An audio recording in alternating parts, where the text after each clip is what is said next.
Hello everyone, I'm Danny Ivan with Danny Ivan Media, and this is a video for new real estate photographers who are interested in starting in, and this is a Nikon version of equipment. If you're interested in the Canon, I'll put a link up here on the video and at the end and down in the description as well if you're interested. Again, this is for people who are interested in Nikon. I have no allegiance, by the way, to cameras, Canon, Nikon, Sony, Fuji, you know, all of they're all great cameras. They really are. It's like this whole argument of like iPhone and Android. You know, I use both actually. So this one's dedicated for people who are just have that strong path dependency for Nikon. That's okay. If you have a strong allegiance with Nikon, this video is for you. I want to talk about like the bare minimum stuff. I would say, you know, if you're someone who's more seasoned and differ, feel free to mention in the comments below.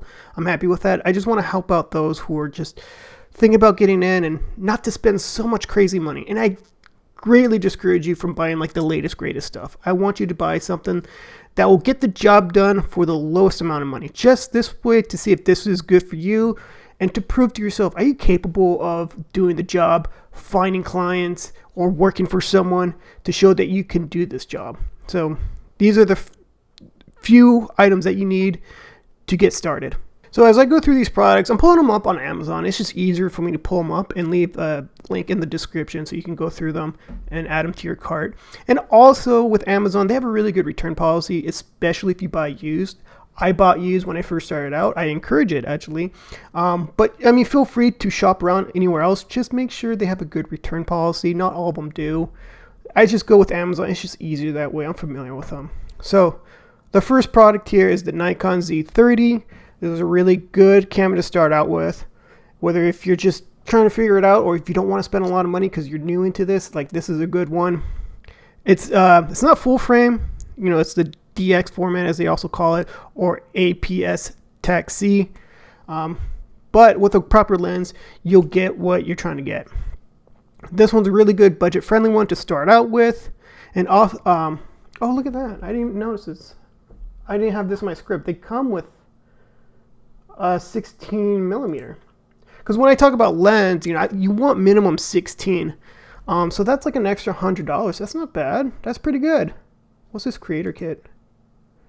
A microphone and like a selfie thing. That's, you know, if you're like a blogger or something, but not necessary for real estate. It really, this kit's not bad. I was not prepared for this one. Okay, so that would be a really good one to start out with. And what I also like about this lens is like the screen back here, you can, you know, open it and flip it so you can see yourself or whatnot. So like if you want to use this for portrait or any other business besides real estate, or for yourself too, for your own family photos. So really good starter camera. So this next part of my video, I was going to talk about the lens, but for an extra $100, you get this one, which you will get the job done. This lens is 16. Because what I had here was, you know, the 12 to 28 millimeter, really good lens, but you'd have to pay an extra like $300 for it. But I mean, if you have the means for it, go ahead and add it. But I might just, you know, 16 to 55. I mean, it's not, what's the aperture on this anyway? 3.5. I mean, that's good. I mean, shoot, why not? This one is what? 4.5 or 3. I mean, no real big difference. I think I'd rather just stick with this one. But if you want to add, I'll still add this in the description. I'd stick with this one just for starting out wise. I think this for $700 is way better than paying $600 for just the body and then paying an extra $300. So there's that for that lens. So the next item I recommend, it's real cheap, under $9. It's just this camera hot shoe level. I have it on my camera too. I use it. It helps me level my pictures. This way they're straightened, because when you edit them, if you have to level it digitally, it crops out some of the image. You want to reduce that as much as possible. And what's cool about Nikon, let me pull it up on the live view. They have a digital version of it too. So what I do is I use this to like see where I'm at, and then I fine tune it with that feature. So something else I recommend. Again, I'm going to post the link to this in the description below. Okay, so the next item that you will need to start in real estate photography, you need a tripod. And a tripod is something you don't want to try to cheap out on. Don't go to Goodwill and get a tripod there or something like that. Because you have this camera that you just spent over $600 on. You want to secure it as much as possible. And, I've trusted this brand, this newer. I have one or two of them. I like them. They're good to start out with, I'd say. And, this part of the camera, this gear head, it's okay. It gets the job done. I'm going to recommend something else, but this works for now when you're starting out. And with that being said, the camera, the lens, and the tripod, it's really all you need right now to start out with. The tripod, of course, to hold the camera. You don't just go in there and take a picture, because you're going to have two different ways of editing these photos, because you're going to merge them. You're not just taking one photo, you're taking at least two. There's a flambient way where you take one neutral and then you take a flash with your speed light. It's called flambient. That's an editing style. People like it. If it's not that, then you're going to do one's called bracketed or bracketed HDR, where you're taking like 3 photos or 5, however you want to do it. Either way is fine. 3 is where, it's underexposed by like 2 stops, and then you have neutral, and then overexposed by 2 stops, and then you merge them together. Reason being is that you have this beautiful crisp HDR where you have good window pulls and stuff like that during the editing process. Editing, that's a whole different topic. It's not, I like editing, but it's also just very time consuming for me. I'm very I need to nitpick everything, and it takes a while. It's usually for photographers, the first thing they hire out is to find an editor. They go find an editor. Usually it's someone overseas that they pay 70 cents per photo to edit. What I use, and they're a sponsor, is Auto HDR. It is just AI editing. You submit all your work, basically. It recognizes which one you're trying to work, and then it sends it back to you very quickly. It's not even, you don't have to wait 24 hours like you do with if you go on Fiverr.com and get someone overseas. Those ones really quick. I've had it from an hour or 2, the longest. If not, it'd be quicker. So this is what Auto HDR looks like. It's very simple, and there's just a spot where you drop your entire workload basically. So let me show you for an example. I have here is that was too big. Some of the raw photos, right? I do bracket of 3 photos. So if you do 5, that's your personal preference, and no argument there. It's subjective. It's good either way. But of course, I have my underexposed, normal, and overexposed photos, and and I just drop the entire workload on there, and then it just identifies it, and then it edits the photos themselves. And then let me just show you what the end results are. Look at let's take a look at this is a good example. This photo here. This is the underexposed, normal, and overexposed, right? Wow, my normal and underexposed. I don't know why it does that, but this is what the final results looks like here under complete, and it makes it so crisp. What's great about this is that it does very good window pulls. It takes away any blue and unnecessary yellows off the white walls. It removes, it just makes things so crisp. And for me to edit something like this, it's going to take me a while. And, if you're willing to pay an editor out there to do this and wait a few hours, maybe an entire day to get the photos back. Because the pricings on these, you can get pricing of around 53 cents a photo, right? If you're willing to pay for the 500 photos a month. But if you don't do that much work, they have one where it's basically 50 photos a month, which is basically 2 jobs, really. 57 cents a photo is still really good, especially if you're starting off. So it's something I highly recommend to do. Send over your work for editing purposes. Now, the remainder of this video is the upgrades, the things you should have on mind to look forward to after you've proven to yourself that you're able to go out, work, get some jobs done, make some money. You should be saving on the side to always be upgrading. Basically, you're always saving money on the side for upgrading your gear. Things break, they fail. You should always have that little fund on the side. The first thing I'd recommend right away is get this Breno 3-way gear head. This thing it fine tunes everything when you're making the small movements, because you'll learn real quick that after this ball joint, you're trying to level things, it goes, it overshoots it a lot, and it can get frustrating.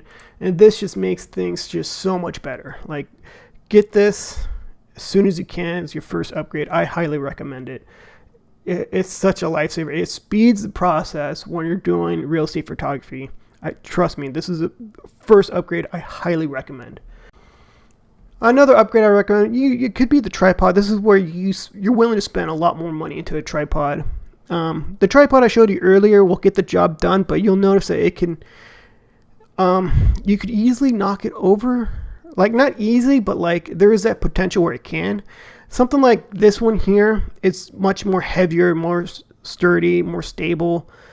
This one gives you more peace of mind in case for like those accidental bumps, or just a lot less shakiness. Like if you do a little bump, like you're touching the camera, there's a little shakiness to this. This tripod will prevent that. It's just more stable. But something to add to your cart. I'll leave, again, a link in the description below. So the next add-on I highly recommend, is getting a drone. Of course, you can't fly one until you get your Part 107. That's another discussion, but get your Part 107, Google that, research it, figure out how to get it. It's really maybe a solid week of studying. Then you pay like $175 for the test, pass it, then you can get the card in the mail. But once you do, you're allowed to fly a drone for commercial purposes. A good one would be like this DJI Mini. This is all you need to take pictures, really good pictures of the sky and the property. It's a good add-on. People pay for it. Drone photos is probably my #1 add-on. It's a real close rival with my Zillow 360. But if I had to pick one, 360 or the drone, I'd probably get the drone. Because with the drone, I randomly get like commercial real estate requests too. So there's people who want, just land to be taken photos of, or a vacant commercial spot to be taken photos of from the sky so they can see what's around and stuff. And plus, for real estate, people like to see what's around them too. Hey, there's a grocery store. Hey, there's a freeway. Hey, there's a Costco. So it's really good selling points too. So this drone does a really good job. Bang for your buck, good pictures. Or if you want to get like a nicer one, like I have an Air 3S that's really nice. Just because it has a 28 millimeter and a 70 millimeter. If you really want to get those tighter shots without having to fly closer, stuff like that. Or people go crazy with like the Maverick Pro 3 or 4. But it's like the first drone. This is a good one. Okay, as I mentioned earlier, drone or Insta360, they really rival each other. Because I do get a lot of requests for the Zillow 3D tours, and Insta360 will accomplish that. It's a great add-on. People do pay for this a lot. Well, this one does not have a tripod, so you need to look for a good stable tripod for this too. But I do a lot of Zillow 360 as well. Insta360 has been very successful for me. I know some people go crazy with those really expensive Mataports. I don't think you need to go that crazy. I'm not saying like every job you do is going to ask for a 3D tour. Your most bread and butter is just pictures, right? Most people just want pictures. And then the add-ons like drone photos and 360 tours and video and stuff, they come around. They do. But just, again, focus on the pictures. But then when you're ready for add-ons, drone and the Insta360. Now, this is an upgrade. Now, after you've used that Nikon Z30, or maybe you got the Z50 or something like that, here's a really good entry to full frame camera.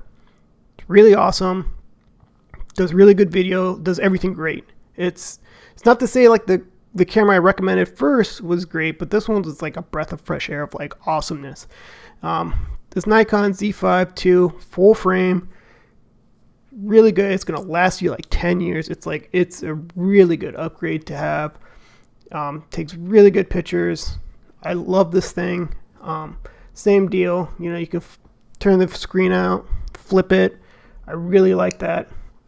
So this is something you should probably keep in mind of, like, okay, what's the next upgrade? Something like this is good. If you want to go with like the Z6 and 7, I mean, that's up to you. You don't have to go that hard, but this one will do. It's full frame, and I really enjoyed this. Lens, of course, I always say minimum you want 16 millimeters. This is down to 14. If you go for a 12-10, hey, those are great too. I have them. I really like them. Upgraded lens would be like this one. If you want to look for something goes down to 10, go for that too. But a lens will help you out a lot too. Some people want like the 2.8 f-stop. I mean, you're never going to shoot down to 2.8. Not even at 4, really. Maybe outside, maybe. But when you're inside, you'll probably bring it down to like 6.3, maybe 7.1. That is like your lowest. Because you want a lot of things focused. But for an upgrade lens, I recommend this one. Yeah, I think that's about it. I don't think there's anything else I recommend. I just gave you like something, a camera, lens, and tripod. It's all you really need to start out. Everything else is great add-ons and upgrades for the future when you do real estate photography. If you got any value in this, please like, subscribe, comment below. If you're someone who's more seasoned, or if you have a different opinion, feel free to comment below. You know, I want to hear different opinions. What works out better, would be cheaper, what has better value. I'm always looking around. I'm always researching. So please let me know in the comments below. And until next time, bye.